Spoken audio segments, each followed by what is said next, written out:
When a 10-year-old runs away from home, parents usually call the police. But when Jason ran away, his stepfather didn't call anyone. He just updated the listing. Item no longer available. Escaped. $500 reward for return. The listing was on the dark web, in a section where children are bought and sold like products. Jason's price, $200. Current bids, $15. And when Jason stumbled into a biker bar begging someone to buy him for $50, 30 bikers realized they were looking at a child who'd been for sale online for 6 months. Jason Miller was 10 years old, 4th grader. His mom died 2 years earlier in a car accident. After that, it was just him and his stepfather, Mark Stevens, an IT consultant who'd married Jason's mom 3 years ago. But Mark had a very specific reason for that marriage, and it wasn't love. Wednesday night, 10 p.m. Jason couldn't sleep. He went downstairs for water. His stepfather's laptop sat open on the kitchen table, screen glowing. Jason looked. His own school photo stared back, but the text was all wrong. Item N4527. Age 10. Current bid $200. 15 active bidders. Auction closes in 14 hours. Jason didn't know what trafficking meant, but he understood enough. The commercial language, the bids, the countdown timer.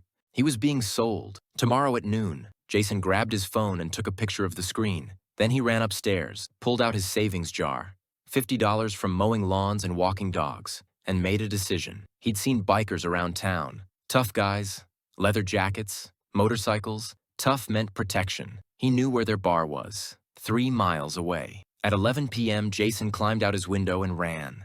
The Iron Devils MC Clubhouse was just a converted garage with a bar and pool table. 30 bikers inside watching the game. Then a 10-year-old walked in holding a jar of money. Bull, the club president, 6'3", 280, looked up. "Kid, you lost? Can you buy me?" Jason's voice shook. "I have $50. The room went dead silent. "My stepfather is selling me for $200 tomorrow.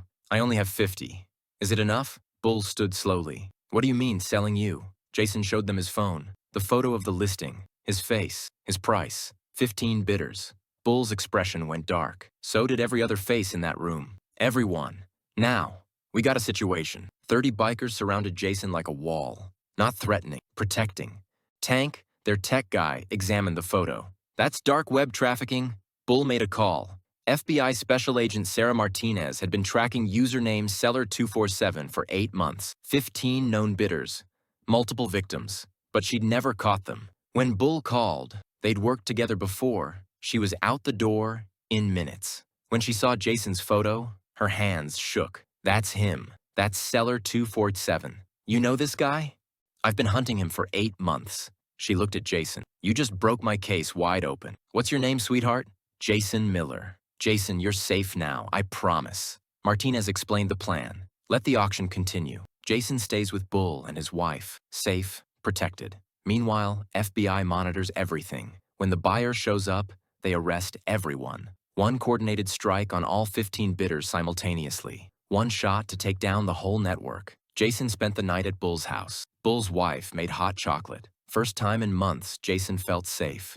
Next morning, Mark Stevens found Jason's room empty. He panicked, searched everywhere. His auction closed in 4 hours. If he canceled, he'd lose money and network reputation. He updated the listing. Delivery delayed 24 hours. The FBI saw that. Mark hadn't called police, hadn't reported Jason missing, because Jason wasn't missing. He was escaped merchandise. That was enough for a warrant. But Martinez wanted everyone.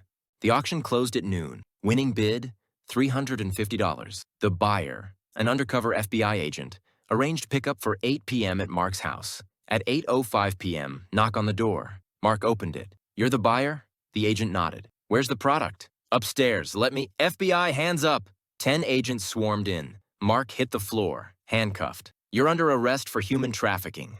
But here's the thing. It's never just one guy. It's always a network. At that exact moment, 15 other FBI teams hit 15 other addresses. Boston, Miami, Seattle, Dallas. All 15 bidders from Jason's auction. Doors kicked in. Arrests made. In 3 locations, they found other children. 8 kids total, ages 6 through 12. Rescued. The raids led to the network leader in Prague. Arrested with Interpol's help. Mark's laptop revealed 5 years of activity, 47 victims, over $80,000 in transactions, communications across 3 countries. The entire network fell because a 10-year-old ran to a biker bar with $50. The trial took 8 months. Mark Stevens faced human trafficking, conspiracy, child exploitation, racketeering charges. The evidence was overwhelming. Jason testified via closed-circuit video, protected, safe. Jury deliberated 3 hours. Guilty on all counts. Life without parole, plus 300 years. The 15 buyers got 25 to 45 years each.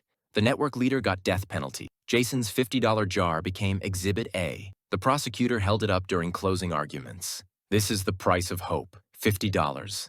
Everything this child had, the jury cried.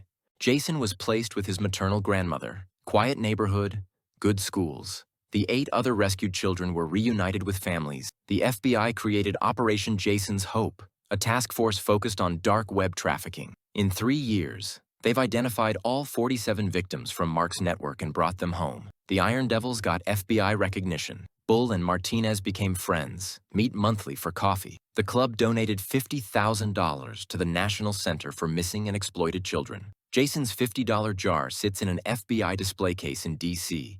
3 years later, Jason is 13, honor student, lives with his grandmother in a house full of love. He speaks at FBI training sessions, testifies before Congress pushing for legislation on dark web monitoring. Once a month, he visits Bull. They go fishing, work on motorcycles. Don't talk about the case much, just hang out. Last week, I asked Jason what he remembers most. I thought $50 could buy me, he said. Turns out it bought me a family instead. Bull was nearby, pretending to clean spark plugs, but I saw him wipe his eyes, because sometimes the scariest guys with the roughest edges are the ones who save you. Sometimes $50 and a desperate run through the dark is enough to bring down an entire trafficking network.